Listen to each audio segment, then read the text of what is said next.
बाज़ कॉन्ट्रैक्ट में कुछ काम इतने स्पेशलाइज़ नेचर के होते हैं कि जिनके कॉन्ट्रैक्टर्स की तादाद बहुत लिमिटेड होती है। ऐसे में क्लाइंट उनमें खास कॉन्ट्रैक्टर्स को प्री क्वालिफाइड कर कर कॉन्ट्रैक्ट का पार्ट बना देता है।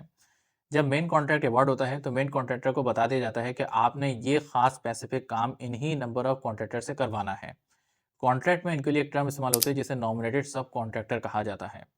नॉर्मल सब कॉन्ट्रैक्टर की ज़िम्मेदारी ये होती है कि उसने एक तो क्लाइंट के बताए हुए स्पेसिफिकेशंस के मुताबिक काम करना होता है। बाज़ औक़ात क्या होता है कि कुछ काम ऐसे होते हैं जिनके लिए नॉमिनेट सब कॉन्ट्रैक्टर्स की अपनी-अपनी स्पेसिफिकेशंस भी होती हैं और वो चूँकि क्लाइंट की रिक्वायरमेंट को फुलफ़िल कर रही होती हैं, लिहाज़ा वो क्लाइंट भी उनके साथ एक कम्फ़र्ट ज़ोन में होता है और कुछ पास्ट एक्सपीरियंसेस भी होते हैं। मिसाल के तौर पर कोई कॉन्ट्रैक्टर कोई फर्नीचर अच्छा प्रोवाइड करता है और क्लाइंट ने उनके साथ पहले भी काम किया और क्लाइंट समझता है कि वो इन्हीं की क्वालिटी को आगे कंटिन्यू करना चाहता है या इन्हीं के एक्सपीरियंस को आगे कंटिन्यू करना चाहता है, तो लिहाज़ा वो उनको स्पेसिफिकली कॉन्ट्रैक्ट में मेंशन कर देता है कि जब भी फर्नीचर का काम आएगा, आप इन्हीं के ज़रिए से करवाएँगे।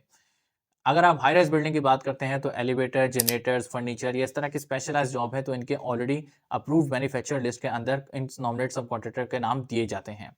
उसके अलावा जो बड़े-बड़े ईपीसी प्रोजेक्ट्स होते हैं, उनके अंदर भी चूँकि बहुत स्पेशलाइज़्ड नेचर के काम किए जाते हैं, तो उसके अंदर भी जैसे विंड टरबाइन जनरेटर्स हो गए, उनके लिए भी कुछ नॉमिनेट सब कॉन्ट्रैक्टर ऑलरेडी क्लाइंट मेंशन करके भेजता है, जिनसे मेन कॉन्ट्रैक्टर फिर आगे पूरी डीलिंग करता है, उनके साथ पूरे अपने एग्रीमेंट्स करता है और फिर उनको हायरिंग करता है। आम तौर पे कॉन्ट्रैक्ट के मुताबिक मेन कॉन्ट्रैक्टर ही की ज़िम्मेदारी होती है कि वो नॉमिनेट सब कॉन्ट्रैक्टर के साथ पूरे एग्रीमेंट्स करे, उनकी पेमेंट्स करे, उनके शेड्यूल को देखे, उनकी तमाम प्रोग्रेस को मेज़र करे और उनके काम को मुकम्मल करने में उनकी पूरी मदद करें। लेकिन इन केस अगर मेन कॉन्ट्रैक्टर किसी बात पे ऑब्जेक्शन कर देता है और उनको हायर नहीं करता और क्लाइंट के नज़दीक ये काम जो है वो मेन कॉन्ट्रैक्टर नहीं कर पा रहा, तो ऐसे में क्लाइंट खुद ही नॉमिनेट सब कॉन्ट्रैक्टर को हायर कर लेता है और फिर पेमेंट्स, प्रोग्रेस, सुपरविज़न ये सब क्लाइंट खुद ही सरंजाम देता है। ये एक बहुत ही इम्पोर्टेंट कॉन्सेप्ट होता है क्योंकि इसका बुनियादी तौर पे मकसद ये होता है कि क्लाइंट की जो क्वालिटी मैनेजमेंट है, वो मेंटेन रहे। अगर क्लाइंट समझता है कि